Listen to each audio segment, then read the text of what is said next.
He found a strange baby squirrel in the garden. 1 year later, experts couldn't believe what they saw. Thomas Grant never imagined his life would change in a single morning. He woke to what seemed like the quiet routine he knew so well.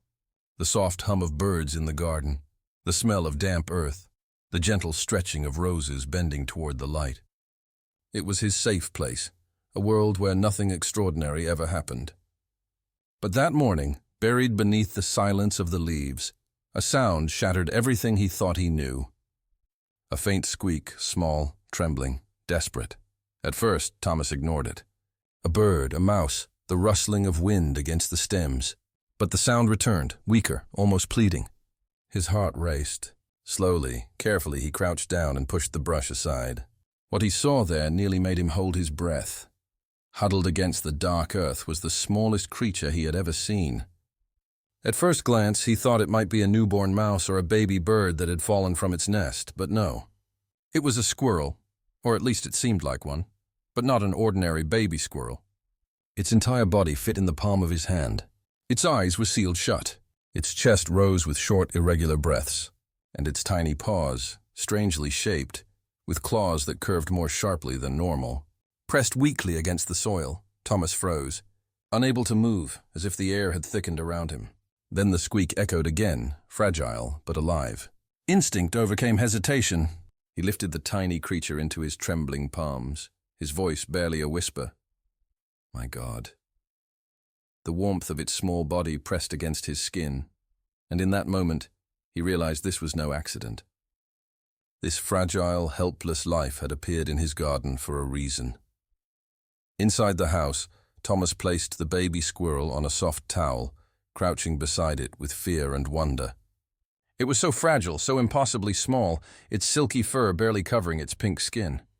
The thought hit him hard. It might not survive the night. He rushed to warm some milk, his mind swirling with questions he couldn't answer. Where had it come from?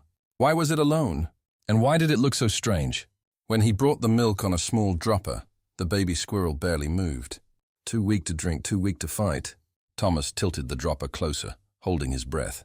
At first, nothing. Then slowly a flick of tongue. Just one drop, then another. Thomas's heart surged.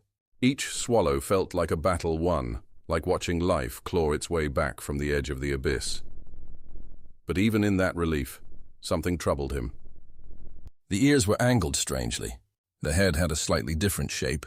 The sound it made was higher pitched than a normal squirrel's chatter, more like something between a cry and a chirp.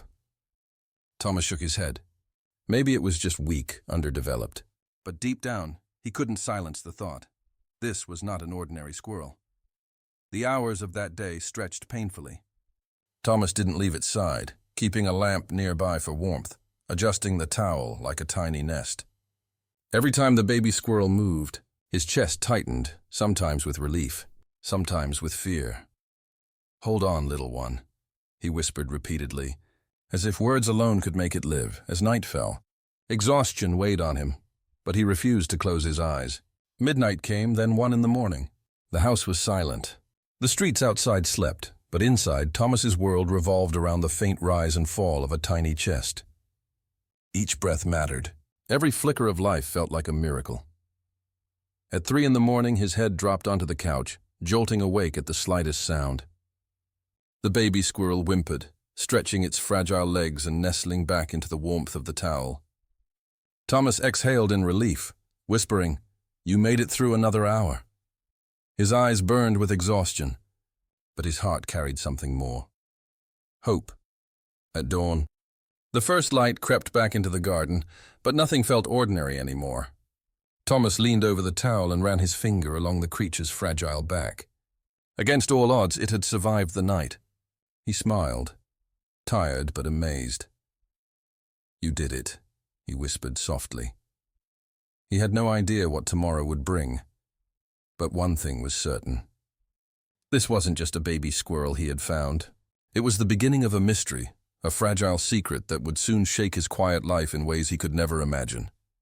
This was truly an emotional story, a life lesson waiting to unfold, an inspirational journey that would test everything he thought he knew about the natural world. The second morning began with cautious relief. Thomas rubbed his eyes, stiff from a sleepless night, and leaned toward the towel where the tiny creature stirred. To his surprise, its fragile body seemed stronger than before. The shallow breathing from the day before had steadied, and when it let out a small squeak, Thomas felt his chest fill with pride. Somehow, against all odds, the little one had survived. He crouched down, letting the baby squirrel crawl weakly into his palm. It was still impossibly small, barely filling his hand, but its grip startled him. Those strange, curved claws clung tightly to his skin, as if refusing to let go. Thomas frowned, studying them in the morning light. They weren't like the paws of any baby squirrel he had ever seen. Longer, sharper, almost like a cat's claws. For a brief moment, unease settled in, but he pushed it away. "You're just special, aren't you?" he murmured, forcing a smile. The day unfolded in a rhythm neither had chosen, but both seemed bound to follow.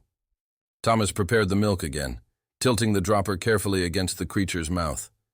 This time it lapped eagerly, swallowing with more strength than before. He felt hope flicker brighter, yet as soon as relief settled, the unexpected returned. When it finished drinking, the sound it made caught him off guard.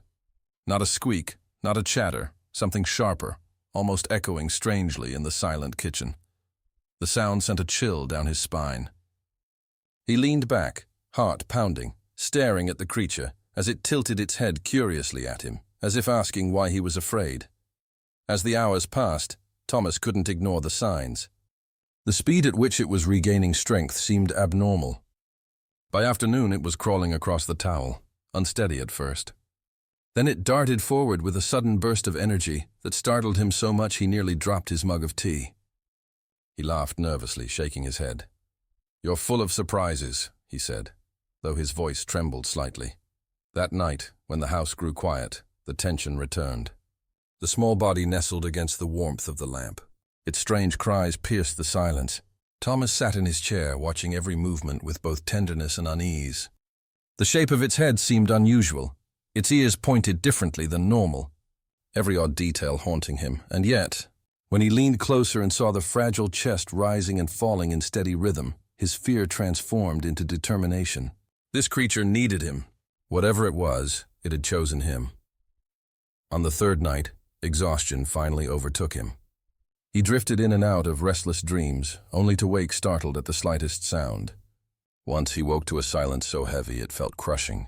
Heart racing, he leaned forward, fearing the fragile life had slipped away, but then the creature stirred, stretching its small limbs with surprising vigor. Thomas exhaled in relief.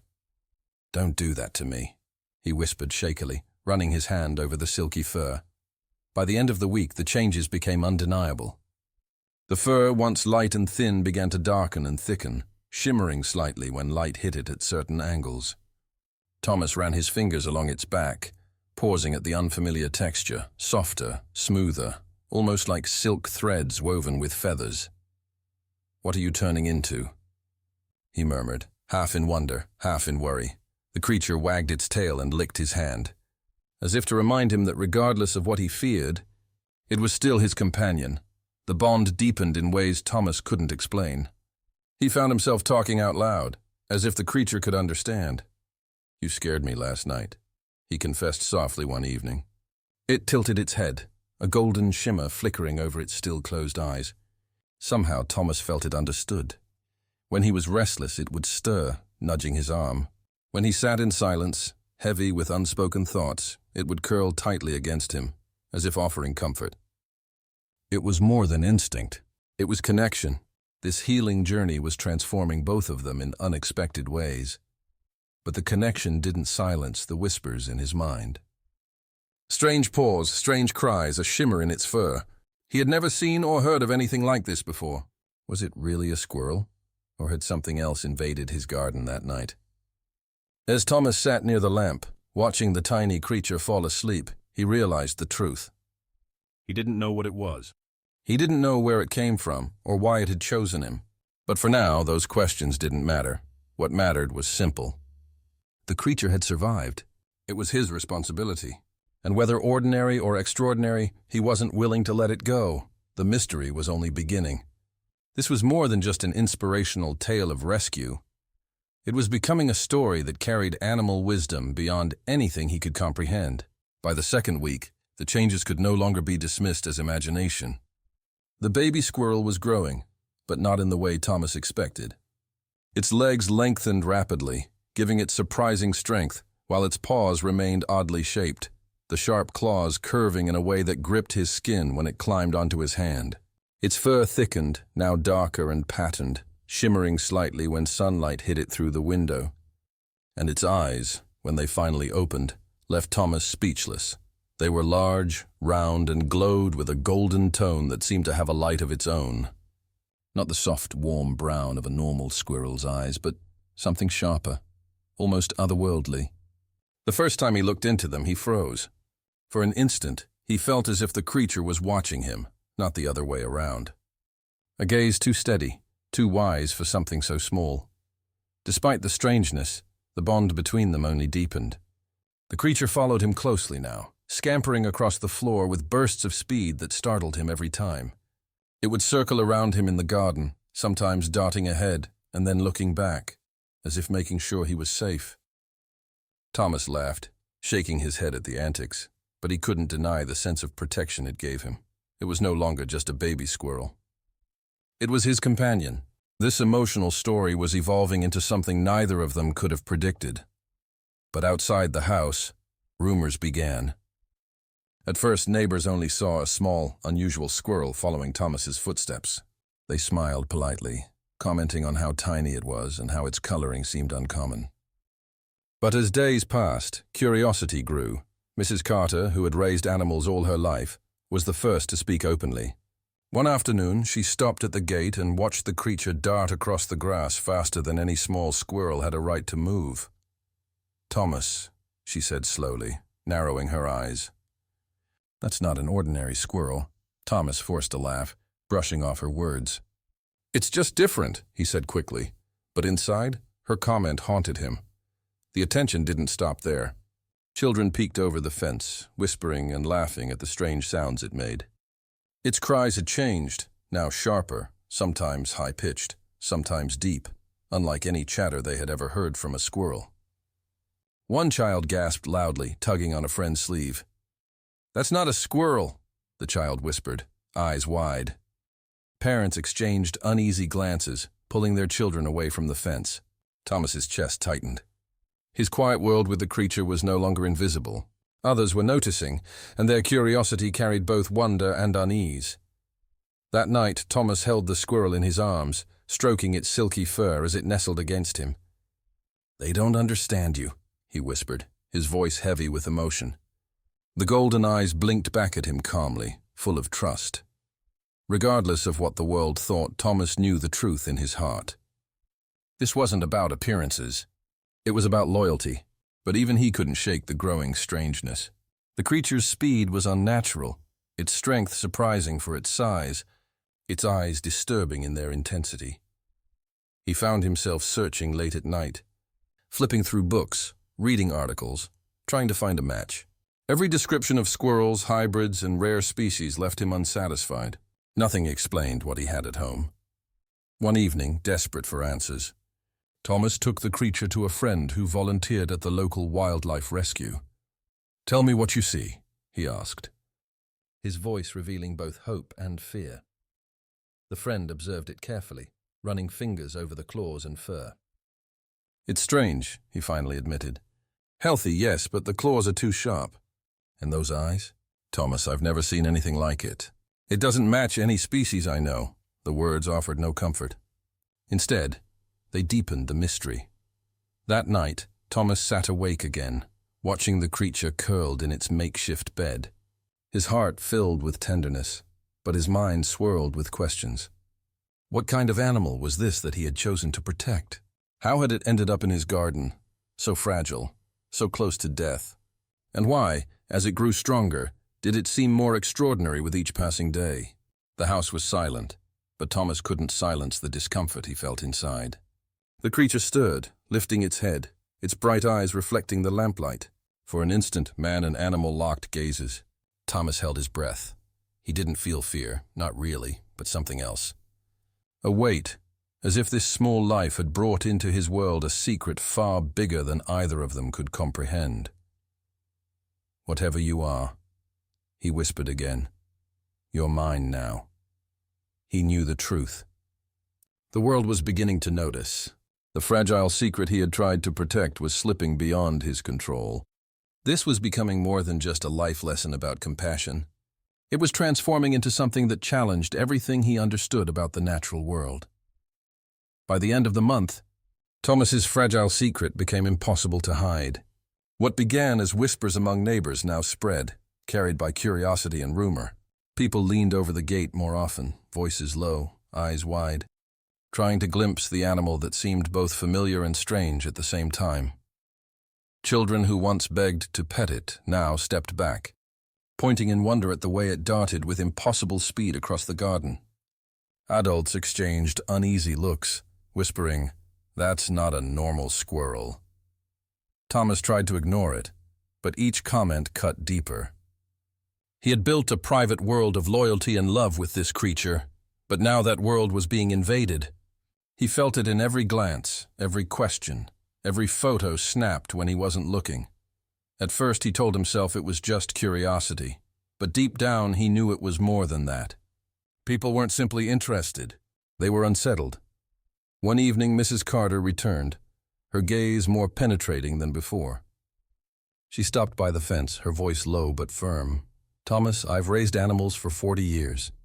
I've seen species from all corners of the country, but I've never seen anything like that."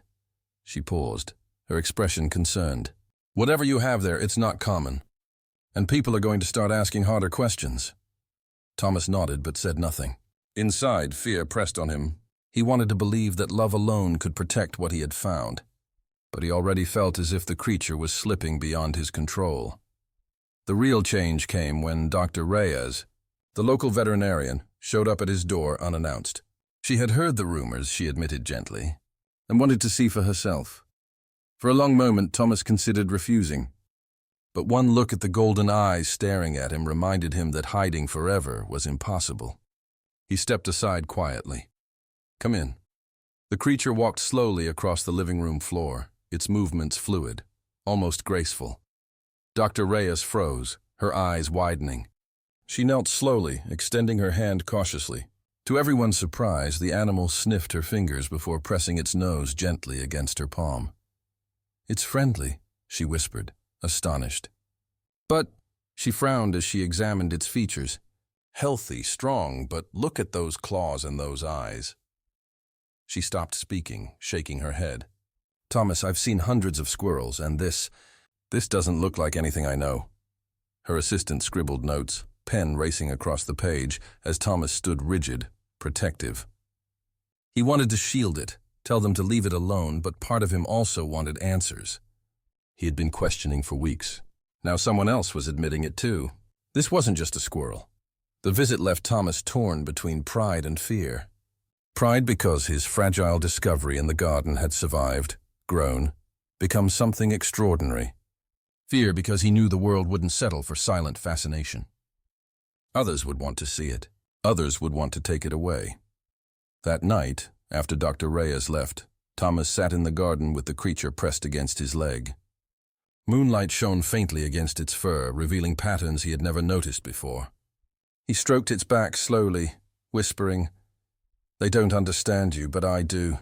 The golden eyes blinked at him with trust, and Thomas felt both comforted and terrified. Comforted because the bond between them was unshakable. Terrified because he knew trust wasn't enough to keep the outside world away. Within days, his fears materialized. News spread quickly after Dr. Reyes's visit. Strangers began appearing at his gate, some with cameras, others with cautious questions. "Is it true you found a mysterious animal? Can we see it? Is it dangerous?" The questions piled up, urgent and insistent. Thomas closed the gate firmly, his voice steady but cold. "It's not a spectacle. It's my family." But even as he spoke, cameras kept flashing. Photographs of the creature began appearing online, fueling speculation. Some called it a rare species. Others whispered it was something wilder, something unknown. Conspiracy theories bloomed. People debated late into the night on screens Thomas refused to look at. He didn't need to.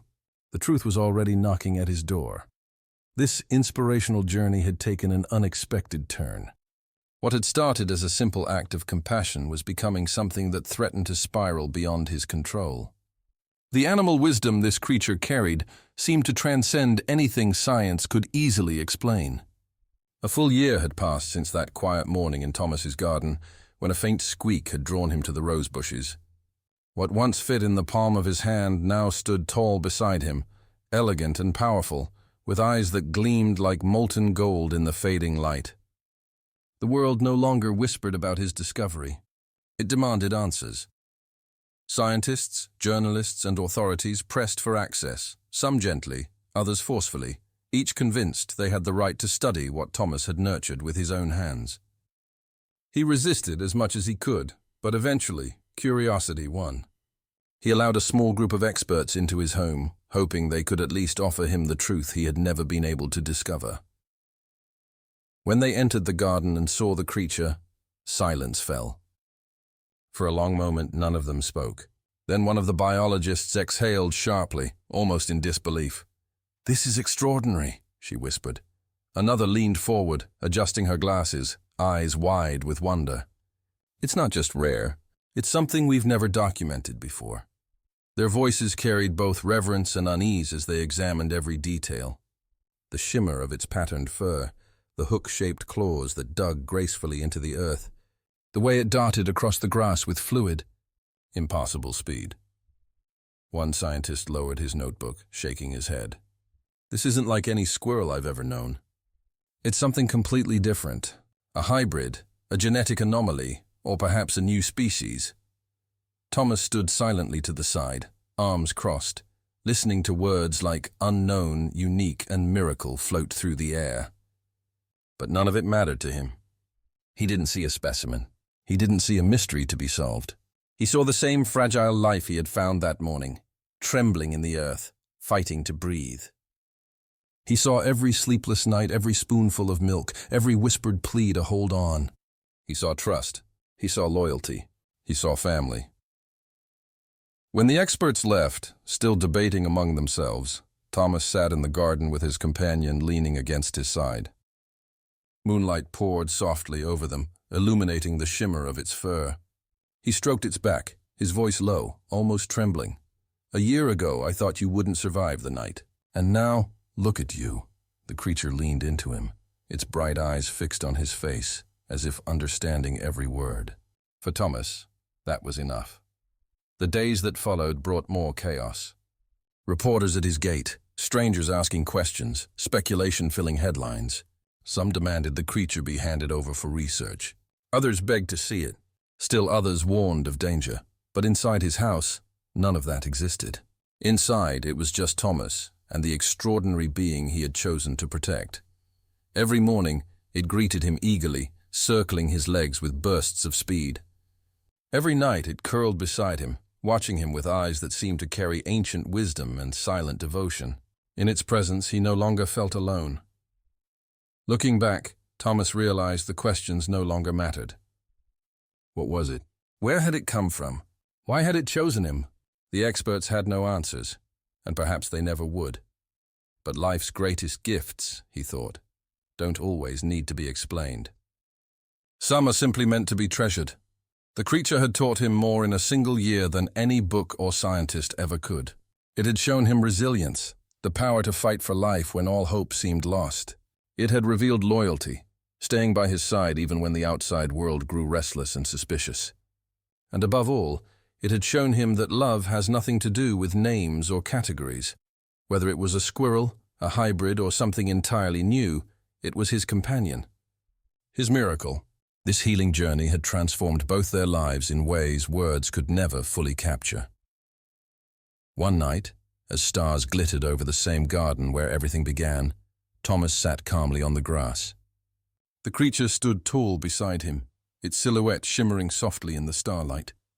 He smiled faintly, his voice almost a whisper. "You were never just a baby squirrel. You were my lesson." The golden eyes turned toward him, steady and calm, and the creature pressed gently against his shoulder. In that moment, Thomas understood the truth that would stay with him for the rest of his life.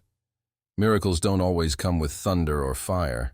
Sometimes they come silently, hidden beneath leaves in a corner of the garden, waiting for someone to notice, for someone to care, for someone to believe. And when that happens, they change you forever. This was more than an emotional story. It was a life lesson about the unexpected bonds that shape us, about the courage it takes to protect what others don't understand, and about the profound animal wisdom that exists in creatures we barely comprehend. Thomas had learned that sometimes the most important question isn't, "What is it?" but rather, "What does it mean?"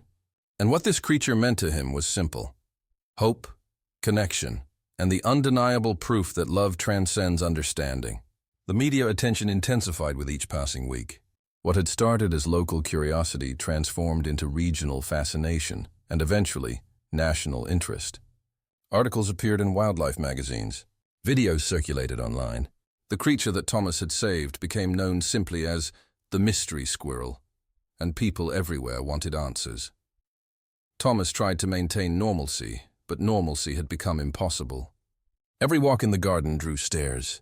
Every trip to the store invited questions. The creature, now fully grown and strikingly beautiful, moved with such grace and intelligence that cameras followed its every movement. One afternoon, a documentary crew arrived. Equipment in tow, asking permission to film. Thomas hesitated, torn between his desire for privacy and the growing realization that perhaps sharing this story could help others understand. Finally, he agreed, but on one condition: the creature's well-being came first, always. The filming took weeks. Cameras captured the way it climbed trees with supernatural agility, the way its fur caught sunlight and seemed to glow, the way it responded to Thomas's voice with an awareness that transcended typical animal behavior. The crew was mesmerized. "I've filmed wildlife for 20 years, the director said one evening, watching footage on a monitor. "But I've never seen anything like this. The way it moves, the way it thinks. It's as if it understands things it shouldn't be able to understand." Thomas said nothing, but inside he knew the director was right. This creature had always been different, from that first morning when it chose to survive against impossible odds, to now, when it seemed to possess a wisdom that defied explanation. But with fame came danger. Not everyone wanted to study the creature with respect. Some saw it as an opportunity for profit. Others saw it as a threat to established scientific understanding. And a few, driven by fear of the unknown, saw it as something that shouldn't exist at all. One night, Thomas woke to the sound of footsteps outside his window. His heart raced as he peered through the curtains and saw shadows moving near the garden gate. The creature sleeping beside him lifted its head, golden eyes alert and watchful. "Stay here," Thomas whispered, but it didn't obey. It moved to the window, body tense, ready. The shadows retreated when a neighbor's porch light suddenly flicked on, but the message was clear. They weren't safe anymore. The world wasn't content to simply observe. Some wanted to possess what they couldn't understand. The next morning, Thomas made a decision. He contacted a wildlife sanctuary he trusted, one run by people who understood that some creatures needed protection more than they needed study. He arranged a meeting, bringing the creature with him, hoping to find allies who would help keep it safe. The sanctuary director, an older woman named Margaret who had dedicated her life to protecting rare animals, studied the creature with quiet intensity. After a long silence, she looked at Thomas with tears in her eyes. "I don't know what this is," she said softly, "but I know it's precious. And I know you've given it something no laboratory ever could. Love." She paused, choosing her words carefully. "Thomas, I can offer protection. Legal protection. If we classify this as a protected species, no one can take it from you without facing serious consequences. But it will require documentation, testimony, and time." Thomas felt relief wash over him. For the first time in months, he felt like he wasn't fighting alone. This inspirational journey was about to take a new turn, one that involved not just survival, but recognition and protection under law. The process was grueling. Scientists conducted non-invasive studies. Genetic samples were taken. Behavioral patterns were documented. Through it all, the creature remained calm, trusting Thomas completely, as if it understood that everything being done was for its protection, The results, when they finally came, shocked everyone. The genetic markers were unlike anything in existing databases. It shared DNA with common squirrels, but also contained sequences that didn't match any known species. One geneticist called it a living bridge between what we know and what we don't. This creature, she explained in a formal presentation, represents either an undiscovered species, a remarkable genetic mutation, or possibly evidence of evolutionary adaptation we haven't yet documented. Regardless of which it is, it's invaluable to science and deserves complete protection. Thomas sat in the audience, the creature resting calmly in a secure carrier beside him, and felt vindication. Not because science had validated what he already knew, but because now, finally, the world would be forced to respect what it couldn't fully explain. The sanctuary director stood and addressed the panel. "I move that this creature be granted endangered species status, with Thomas Grant designated as its primary caretaker and legal guardian. All research must be non-invasive and require his explicit consent." The vote was unanimous. When Thomas walked out of that building, legal documents in hand, the creature secure beside him, he felt a weight lift from his shoulders. The battle wasn't over. Curiosity and controversy would continue, but now they had protection. Now they had rights. That night, back in the garden where everything had begun, Thomas sat under the stars with his companion beside him.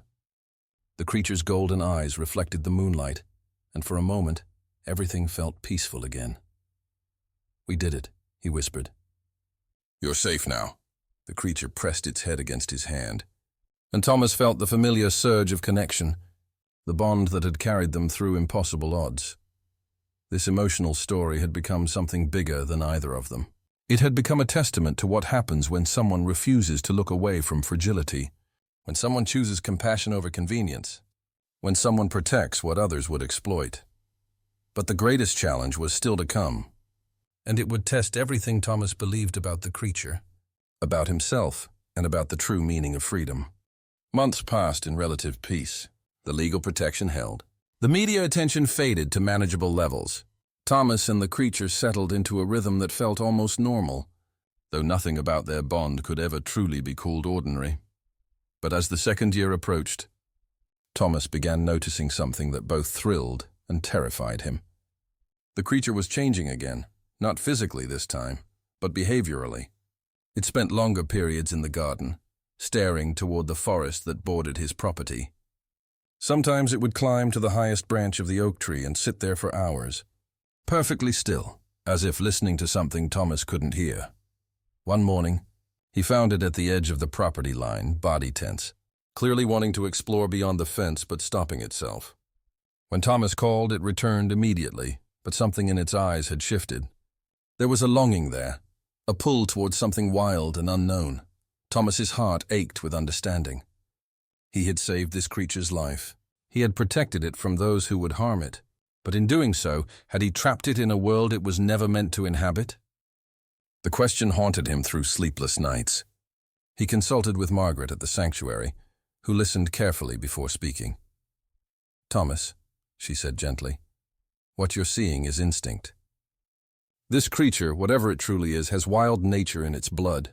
You've given it safety, love, everything a domestic life can offer. But perhaps that's not what it needs anymore." Thomas felt his throat tighten. "You're saying I should let it go," Margaret shook her head. "I'm saying you should give it a choice." The word struck deep. A choice. The creature had never had a choice. It had been too young, too weak, too dependent. But now, strong and healthy and protected by law, perhaps it deserved the chance to decide its own path. That night, Thomas made a decision that broke his heart, even as he knew it was right. He would open the gate to the forest. He would give the creature the freedom to leave or stay, to choose wildness or domesticity, to follow whatever call echoed in its blood. The next morning dawned clear and bright. Thomas prepared breakfast as always, but his hands trembled as he set down the food. The creature ate, then looked at him with those impossibly golden eyes, tilting its head as if sensing something different in the air. Thomas walked to the back gate, the one that opened directly onto the forest trail. His hand rested on the latch for a long moment. Behind him, the creature watched, perfectly still. "You're free," Thomas whispered, his voice breaking. "You've always been free. I just didn't know how to tell you." He opened the gate wide. The creature didn't move at first. It sat there, looking from Thomas to the open forest and back again. The morning light filtered through the trees, illuminating a path that led deep into wild territory, a world the creature had never known but somehow recognized. Thomas stepped back, giving space, giving permission, giving love in its purest form, the willingness to let go. For several heartbeats, nothing happened. Then the creature stood, took a few steps toward the forest, paused, and looked back. Their eyes met, and in that gaze, Thomas saw everything they had shared. Every sleepless night, every moment of fear and hope, every bond forged in trust and tenderness. The creature took another step, then another. It reached the tree line and paused one final time. Thomas felt tears stream down his face, but he forced himself to smile. "It's okay," he called softly. "Go. Be what you're meant to be." And then, in a movement so graceful it seemed like water flowing, the creature darted into the forest. Its golden shimmered fur caught the sunlight one last time before the shadows swallowed it whole. Thomas stood at the open gate for a long time, staring at the empty path, feeling the enormous weight of loss and the strange, unexpected lightness of having done the right thing. He turned back toward his house, toward the garden that suddenly seemed too quiet, too empty. He had known this moment would come, perhaps from the very beginning.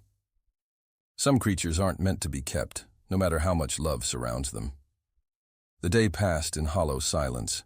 Thomas tried to work in the garden, but found himself constantly looking toward the forest, hoping, fearing, wondering. As evening approached, he sat on his porch, watching the sun set over the trees. The golden light painted everything in warm tones, and for a moment, he let himself remember every moment of their journey together.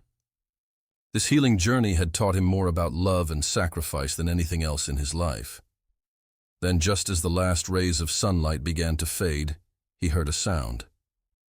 A familiar chitter, high and clear, coming from the edge of the forest. Thomas's heart stopped. He stood slowly, barely daring to breathe, and there, emerging from the shadows between the trees, was the creature. But it wasn't alone. Behind it, moving with the same fluid grace, were three others. Smaller, younger, but unmistakably similar. They had the same shimmer to their fur, the same unusual proportions, the same golden glow in their eyes. Thomas's breath caught. The creature hadn't been alone. It had never been alone. Somewhere in that forest, others like it existed. A family, a species. A mystery that was bigger than either of them had imagined. The creature approached slowly, the three others hanging back cautiously. It stopped a few feet from Thomas and sat, looking at him with those wise, golden eyes. Thomas knelt, extending his hand. The creature moved forward and pressed its head against his palm, just as it had done 1,000 times before. Then it chittered softly, a sound Thomas had come to know as contentment, and turned back toward the forest. But before disappearing into the trees, it looked back one final time. And Thomas understood. It was saying thank you, and goodbye, and I will remember you. "I'll remember you too," Thomas whispered through tears. "Always." The creature vanished into the forest with its companions, and this time, Thomas knew it wouldn't return. It had found what it needed. It had found where it belonged. As darkness settled over the garden, Thomas sat alone, but he didn't feel empty anymore. He felt full, overflowing with gratitude for having been chosen, even briefly, to be part of something extraordinary. This emotional story, this life lesson, this inspirational journey, had taught him the deepest truth about love. Sometimes it means holding on with everything you have, and sometimes it means opening your hands and letting go. 3 years passed. Thomas's life continued, quieter now, but richer in ways he hadn't expected. The garden still bloomed with roses and wildflowers. The oak tree still stood sentinel at the edge of the property, but everything felt different, marked by the memory of golden eyes and impossible grace. He never closed the back gate again. It remained open, a permanent invitation, though he didn't expect it to be accepted. The creature had found its place in the wild, with its own kind, living the life it was meant to live. But sometimes, on clear mornings when mist rolled through the forest, Thomas would find small gifts at the edge of his property. Acorns arranged in careful patterns, wild flowers that didn't grow in his garden. Once a shed piece of fur that still held that distinctive golden shimmer. He knew what they meant. The creature remembered, and somehow, in its own way, it was saying, "You mattered." The story of the mystery squirrel eventually faded from public consciousness, replaced by newer headlines and fresher controversies. But in certain circles, scientists and naturalists, it remained a source of fascination and debate. Margaret's sanctuary had documented everything, creating a protected file that would be studied for generations. Several research teams had ventured into the forest, looking for evidence of the species, but found nothing conclusive. Whatever these creatures were, they were masters of remaining hidden, showing themselves only when they chose. Thomas was glad. They deserved their privacy, their wildness, their secrets. The world didn't need to understand everything. Some mysteries were meant to stay mysterious. One autumn afternoon, as Thomas pruned roses near the fence line, he heard a familiar sound. That distinctive chitter, higher and clearer than ordinary squirrel chatter. His heart skipped, but he didn't turn around immediately. He had learned that these moments required patience. When he finally looked up, his breath caught. On the lowest branch of the oak tree sat the creature, now fully mature, its fur thick and lustrous, its golden eyes wise and knowing, and beside it, clinging to the bark with tiny claws, was the smallest baby squirrel Thomas had ever seen. The cycle was repeating. Life continuing. The creature had not only survived, it had thrived, creating new life, passing on whatever unique gift it carried in its blood. Thomas stood slowly, tears blurring his vision. The creature chittered softly, and the baby mimicked the sound, a high-pitched echo that made Thomas laugh and cry at the same time. "You wanted me to know," he whispered. "You wanted me to see." The creature blinked slowly, that same gesture of trust and affection it had shown years ago when it was small enough to fit in his palm. Then, with effortless grace, it guided the baby up the tree and into the forest canopy, disappearing among the golden leaves. Thomas watched until they were gone, until even the rustling of branches fell silent. He wiped his eyes and smiled, a deep, genuine smile that came from a place of peace he hadn't known existed. That evening, he called Margaret at the sanctuary and told her what he had seen. "A baby," she repeated, her voice filled with wonder. "Thomas, do you understand what this means? This species, whatever it is, isn't just surviving. It's reproducing. It's establishing itself." "I know," Thomas said quietly, "and I'm glad I got to witness it." "You did more than witness it," Margaret replied. "You saved it. You protected it. You gave it a chance when no one else would have.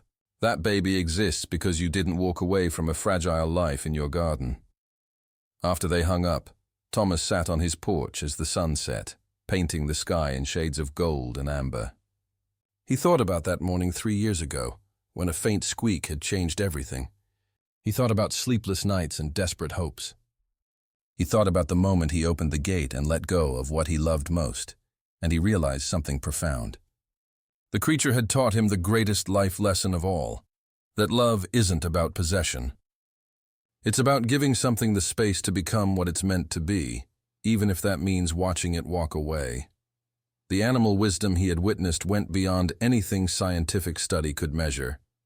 It was about trust, about connection, about the invisible threads that bind all living things together. Thomas had started this journey trying to save a life, but in the end, that fragile creature had saved him too, pulling him out of his quiet routine and showing him that extraordinary moments hide in ordinary places, waiting for someone brave enough to notice, gentle enough to care, and strong enough to let go when the time comes. As stars began to appear in the darkening sky, Thomas whispered into the evening air, "Thank you for choosing me, for trusting me, for teaching me." The forest remained silent, but Thomas felt an answer in his heart. The connection between them hadn't ended when the creature disappeared into the trees. It had simply transformed into something else, something permanent and unbreakable. Years from now, Thomas knew, he would still find small gifts at the edge of his property. He would still hear that distinctive chitter in the early morning mist. And he would smile knowing that somewhere in those trees, golden eyes watched over a growing family, living wild and free, carrying forward a mystery that began with a single act of compassion. Miracles don't always announce themselves with thunder. Sometimes they come as a whisper in the garden, a fragile plea for help that changes two lives forever. And when we answer that call, when we choose compassion over convenience, we become part of something larger than ourselves. We become part of the endless, beautiful mystery of life itself. This was more than just an emotional story about rescuing an animal. It was an inspirational testament to the healing journey that happens when we open our hearts to the unexpected, when we protect what others might overlook, and when we trust that love, in its truest form, always knows when to hold on and when to let go.